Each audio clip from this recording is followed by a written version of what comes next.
Hey, playa, have you ever been in a situation where it's the holidays and you have no choice but to spend time around your annoying family members? How are you going to deal with it? How are you going to survive? Don't worry.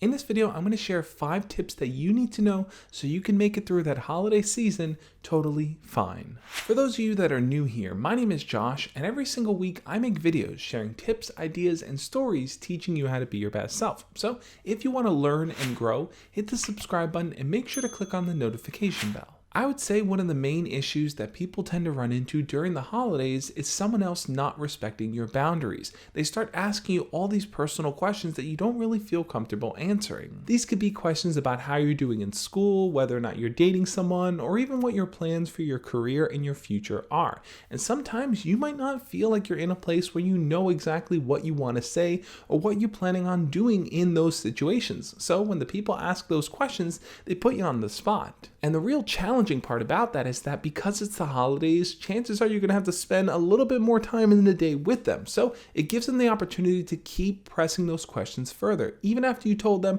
I'm not really sure, I don't really know right now, I don't know what to tell you. That's why I think it's so important to set that boundary for yourself before you go into the situation. Ask yourself, what topics are you willing to talk about? Which are the ones that you don't really want to get into? Say, for example, you're not really doing that well in school and it's not really something you want to talk about. Maybe you're getting bullied, maybe your crush doesn't like you. It might be a whole range of issues that's leading to your school performance going down, and someone keeps pressuring you about that. Well, it's okay to tell them flat out, listen, I don't really feel comfortable talking about that. It's not really something I want to go into deeper. That type of response is going to hold so much more weight than just simply telling them, oh, I don't really know right now. Oh, everything's good. Because when you kind of leave things at that neutral level, that gives them the space to keep pressing you more and more, even if you don't want to talk about it. So by telling them flat out, listen, that's not really something I want to talk about, you're setting your stand in the ground. The second thing you're going to want to avoid doing is getting involved in any kind of passive aggressive exchanges with people. This includes you making comments about other people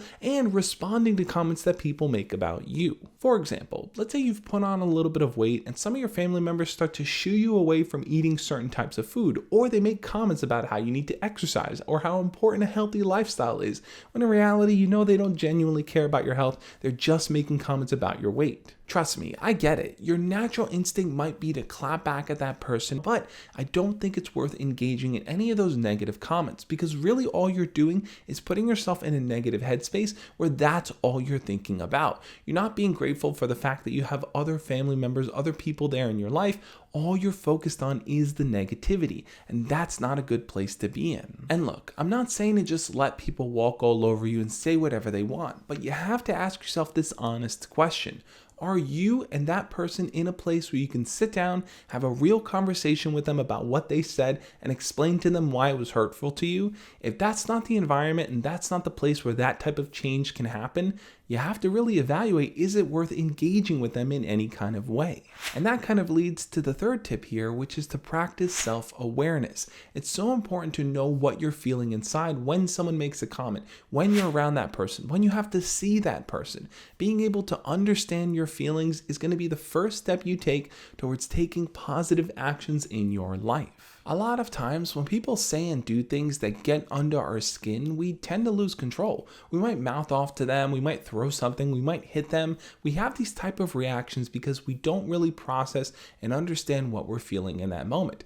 If that person does something that truly angers you, instead of responding in a way that they want you to respond, which is some kind of physical or verbal action, think about that feeling. Think about what you're experiencing in that moment. Tell yourself, you know what? What they said got me really angry right now, because the moment you can start to identify your feelings, they then become manageable. Now, the other part of having that self-awareness is recognizing that other people also have their own thoughts, feelings, and experiences that they're contending with. So when a person makes a negative comment about you, it may not be a reflection of you. It simply is a reflection of them and their character. Where are they in their lives? If they're asking deep and personal questions to kind of press you to see where you are Are they at a place where they feel comfortable and confident and ready to help others? Most likely the answer is no. If a person is poking and prying in your life, then chances are they may not feel so secure in theirs and be at a point where they're willing to help others. So they try to deflect by putting it on you.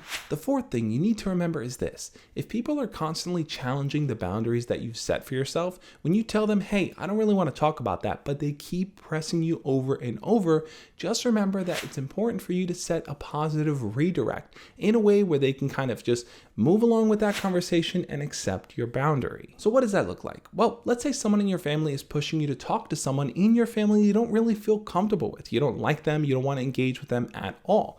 Even though you've set your boundary and told them, listen, I don't really want to talk to them at all, and that's that, they may keep pushing you. So a positive redirect might look something like this. I'll tell you what, I'll talk to them when I feel comfortable talking to them. That might happen next year or 2 years from now, but you need to let it go. You need to respect my space, and I'll do it when I feel comfortable. Is that okay? And sure, they may keep going on and on, pushing you as to why you need to do it now, but it's important for you to make that decision for yourself. You've already given them a positive outlook and something to work towards. You'll do it when you feel ready, not when they feel that you should do it. And that's the important piece here. Setting your own kind of positive redirects based on your boundaries is the best thing you can do to kind of clear the space a little bit and let them see, hey, listen, this is what I'm willing to do. You either accept it or you don't. And the fifth one is a really simple point here, and that's to take alone time for yourself.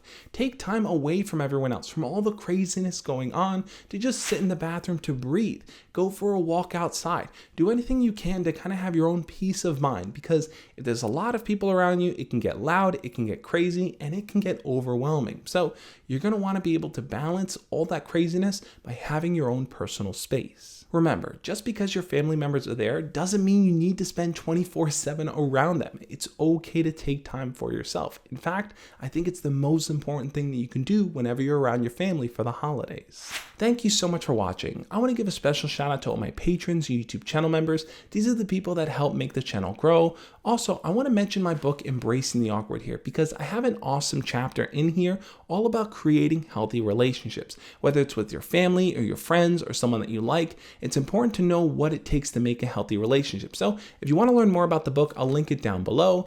And I do want to say, guys, if you want to know how to deal with annoying family members, annoying relatives, annoying parents, check out the video I have linked over here. I think that's also going to be super helpful for you in your quest in dealing with other people. On that note, guys, I'll catch you next time. As always, love and peace.